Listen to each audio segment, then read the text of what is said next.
স্বপ্নে আমি মানুষের মৃত্যুর খবর দেখতে পেতাম। মাথা খুব প্রচণ্ড ব্যথা করত। নানি আব্বুর মৃত্যুর পরেই আমি আগের রাতে স্বপ্ন দেখেছিলাম। তারপর বেশ কয়েক বছর কোনো স্বপ্ন দেখিনি।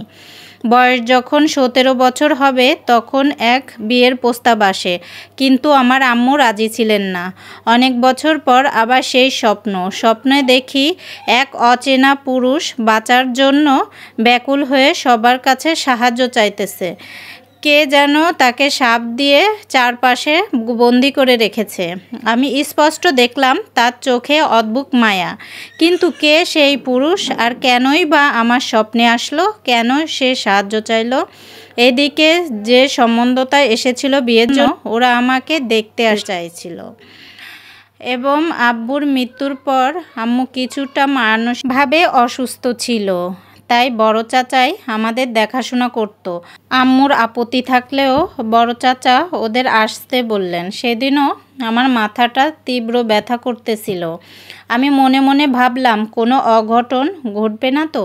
ছেলে নিজেই দেখতে এসেছে, সাথে তার বাবা মা। ওরা আসার পর নাস্তা দেওয়া হলো, তারপর আমাকে রেডি করে তাদের সামনে আনা হলো। একবার মুখ তুলে ছেলের দিকে তাকানোর পর আমি আকাশ থেকে পড়লাম। হাত পা কাঁপতেছিল। গত রাতে উনি তো সাহায্য চেয়েছিলেন বাঁচার জন্য। এই সেই চেহারা, এই সেই মানুষ। আমি হঠাৎ অসুস্থ বোধ করতে লাগলাম। মাথা ব্যথা আরও বাড়তে লাগলো। আমার ভেতরে নিয়ে আসা হলো। আমাকে ওদের পছন্দ হলো, আমাকে বিয়ের ডেট ঠিক করা হলো। কিন্তু তার পর একই স্বপ্ন দেখলাম। সেই মলিন চেহারা আর একটাই আকুতি, আমাকে বাঁচাও।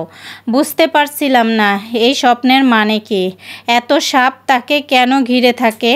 কেন তার এই অবস্থার জন্য দায়ী? আর আমার সাথেই বা তার বিয়ে ঠিক হলো। বিয়ে হয়ে যায় সেই পুরুষের সাথে যাকে আমি স্বপ্নে দেখতাম। বাসর রাতে সে আমার কাছে আসে, আদর করার পরিবর্তে আমার পা ধরে বলে, আমাকে বাঁচাও। আমি বোকা হয়ে তার দিকে তাকিয়ে রইলাম। আমি তাকে বললাম, আপনি আমার স্বামী, আপনি কেন আমার পা ধরতেছেন? কি সমস্যা আপনার, খুলে বলুন। সে আমাকে একটা বাক্স দিয়ে বলে, এটা আমাকে কেউ গিফট দিয়েছে, কিন্তু স্বপ্নে। আর এই বাক্সটা আমার কাছে আসার পর সাপ আর সাপ আমাকে সবসময় ভয় দেখায়, আমাকে অসহ্য কামড় দেয়। কিন্তু সেই সাপগুলো আমি ছাড়া আর কেউ দেখে না। আমার বাবা মা এই নিয়ে অনেক কবিরাজি করিয়েছেন, কিন্তু কোনো লাভ হয়নি। অবশেষে এক সাধক তোমার কথা বলল, তাই এই বিয়েটা দেওয়া হয়। আমাকে বাঁচাও। আমি বললাম, সেই বাক্সটা কোথায়? বাক্স এনে আমার কাছে দেয়। আমি খুলতেই দেখি অদ্ভুত রকমের একটা গন্ধ পাই আর ঘুমিয়ে পড়ি। স্বপ্ন দেখি বিশাল এক সাপ এসে আমাকে বলতেছে, তোমাকে স্বাগতম, তোমার অপেক্ষায় ছিলাম বহু বছর। এরপর আমার থেকে কেউ আলাদা করতে পারবে না তোমাকে। আমি অবাক হয়ে বলি, কে তুমি? আবার আমাকে কেন লাগবে তোমার? তখন স্বপ্নে সাতরূপী এক পুরুষ এসে বলে, তোমার প্রতীক্ষায় বহু বছর ধরে আছি। সে তার জিভ বের করে আমাকে ছুঁতে চায়। আমি চিৎকার করে উঠি।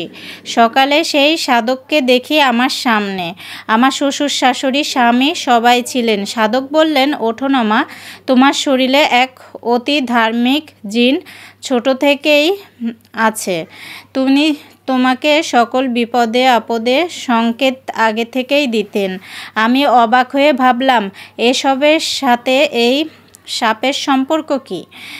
তারপর সাধক আবার বলা শুরু করলেন, এক দুষ্টু কবিরা এই জিনকে কবজা করার জন্য এই ছেলেকে ব্যবহার করে। সাপের রূপধারী এক প্রকার খারাপ জিনকে সে এই ছেলের উপর চালান দেয়, যার থেকে মুখ ফিরিয়ে আর তার থেকে উদ্ধার করতে তুমিই পারো। তুমি তুলা রাশির জাতক, তার উপর সেই পবিত্র দিন তোমাকে আগলে রেখেছে। সাধক বললেন, তোমার স্বামীকে বাঁচাও মা, আমি আজ রাতেই এক সাধনায় বসবো, তুমি তৈরি থেকো। তার কথা মতো আমি রাতেও তার বলা জায়গায় বসি। অদ্ভুতভাবে ঘুমিয়ে পড়ি। স্বপ্নে দেখি একজন পরম মমতাই আমাকে আগলে রেখেছে। অন্যদিকে সেই সাপরূপী মানুষ এসে আমাকে নিতে চায়, কিন্তু ঢাল হয়ে দাঁড়ায় সেই জিন। অনেকক্ষণ তাদের লড়াই হয়। একটা সময় সেই সাপটাকে মেরে ফেলেন পবিত্র জিন। আমি চোখ খুলি, আমার স্বামী এসে জড়িয়ে ধরে আমাকে। সাধক এসেই রুমে ঢোকে এবং সে বলল যে তুমি মুক্ত হলে সেই স্বপ্নগুলো থেকে, আর তোমার স্বামী মুক্তি পেল সেই সাপরূপী জিন থেকে। সেই পবিত্র জিন আর তোমার কাছে আসবে না, কারণ তুমি বিবাহিত। এক কালো অধ্যায়ের পর নতুন জীবন শুরু করি। তারপর আর কোনো মৃত্যুর খবর স্বপ্নে আসেনি, বরং খুশির খবর আসতে লাগলো। কয়েকদিন আগে যে স্বপ্ন দেখলাম, তারপর রীতিমতো সব মেয়ের কাছে আনন্দের। আমি পুত্র সন্তানের মা হতে চলেছি। আমার জীবনের ঘটনা এখনও চলমান।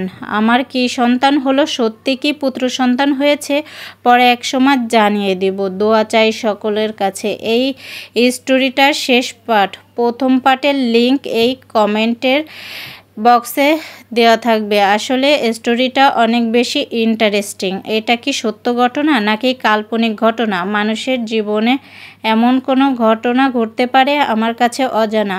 ভালো লাগলে অবশ্যই পাশে থাকবেন। আল্লাহ হাফেজ।